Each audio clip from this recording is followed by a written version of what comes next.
A high-level signal about women and leadership. Marketplace Morning Report is supported by Indeed, committed to helping businesses find quality candidates so managers can hire the person who is a good fit. More at Indeed.com/credit. And by Databricks, simplifying data and AI. Thousands of data teams use Databricks cloud data platform to innovate faster. Learn more at Databricks.com. I'm David Brancaccio. When he chose Kamala Harris to be his running mate back in August, Joe Biden said he asked her to always be the last voice in the room, a wise, candid voice on decisions. Biden often did that as vice president under Barack Obama. Now that Biden has already set up his task force to address the pandemic, there was a key signal on the leadership of the vice president-elect. Marketplace's Megan McCarty-Carino reports. The election of the first woman and woman of color as vice president is more than a symbolic breakthrough, says Bonita Stewart, an executive at Google who wrote a book about women of color in power. We know that when women are in leadership, whether it's in the C-suite, whether it's in the boardroom, it changes the dynamics in a very positive way. Stewart sees clues in the earliest moves by the Biden transition team that Vice President-elect Harris's influence could be substantial. Biden has named a black woman, Marcella Nunez Smith, as one of 3 co-chairs of the new coronavirus task force and promised to focus on equitable distribution of an eventual vaccine. Rachel Hardiman, a professor of public health at the University of Minnesota, says leadership by someone who understands racial inequity is important. But I think even more powerful are people who are closest to that pain, who really understand that lived experience. Communities of color have seen the highest rates of infection and death from COVID-19. I'm Megan McCarty-Carino for Marketplace. Now to a second day follow, as we call it, of the news that human testing indicates Pfizer and BioNTech's coronavirus vaccine is very effective. Other companies have their vaccine candidates, but if and when the shots are approved, another vast challenge is getting them distributed and getting people to accept them. A recent poll from the Kaiser Family Foundation and ESPN's The Undefeated found that nearly half of black adults said they would not take a coronavirus vaccine, even if scientists recommended it. Sam Whitehead from WABE in Atlanta has our report. Dr. Valeria Cantos is recruiting people from the Latinx community to test a COVID-19 vaccine by drug maker Moderna at Emory University in Atlanta.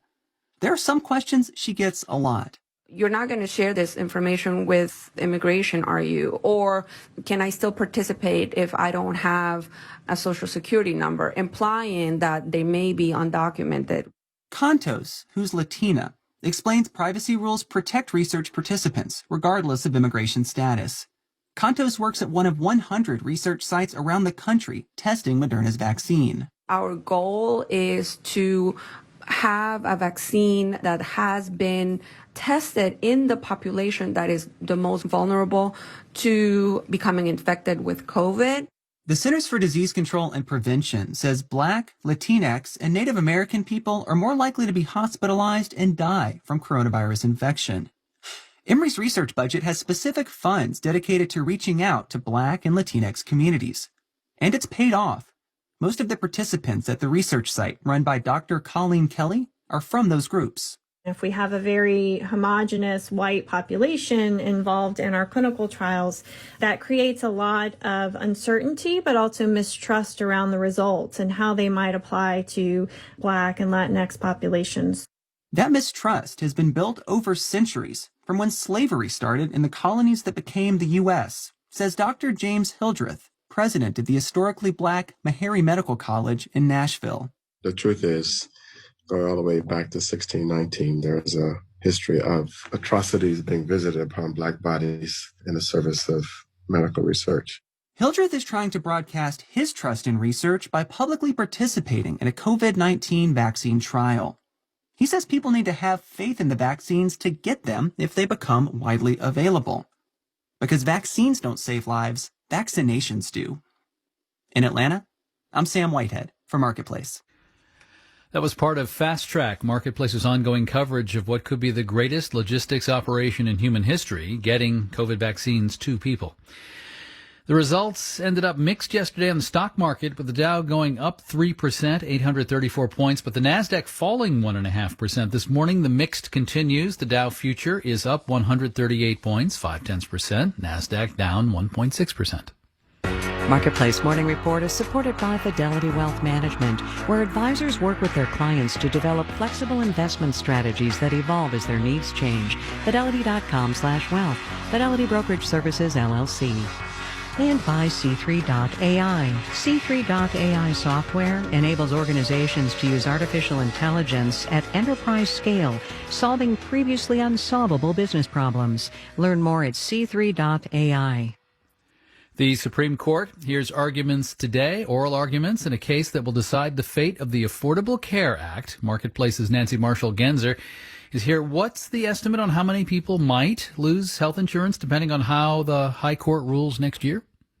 Well, about 20 million people got insurance through the Affordable Care Act when it was first rolled out. That number is likely higher now. If the law were invalidated, all those people would suddenly be uninsured. And for people with pre-existing conditions? They would have a lot fewer protections from discrimination.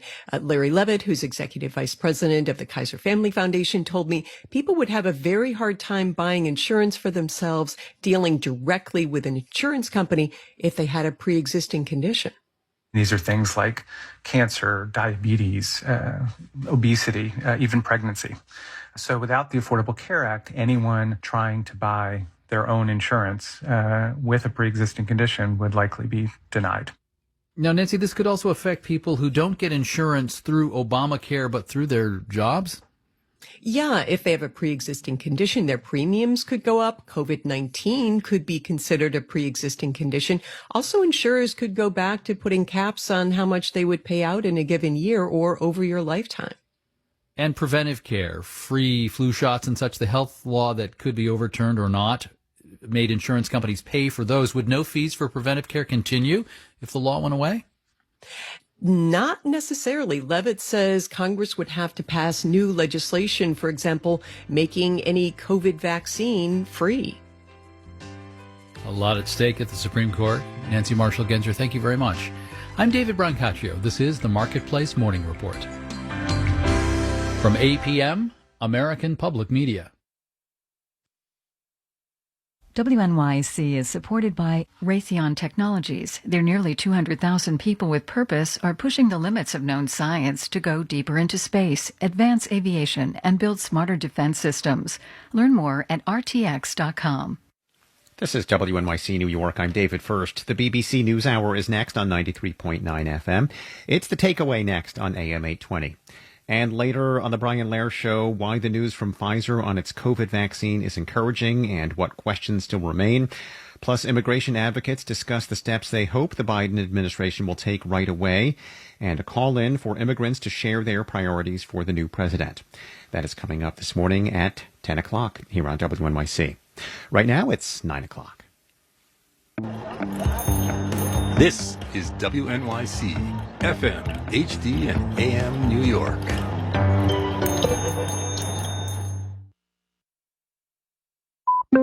Welcome to NewsHour from the BBC World Service. I'm Paul Henley. The German company behind the new COVID vaccine tells us about the science that has the potential to change history. And from the medical profession in India, a plea for fairness and selflessness now.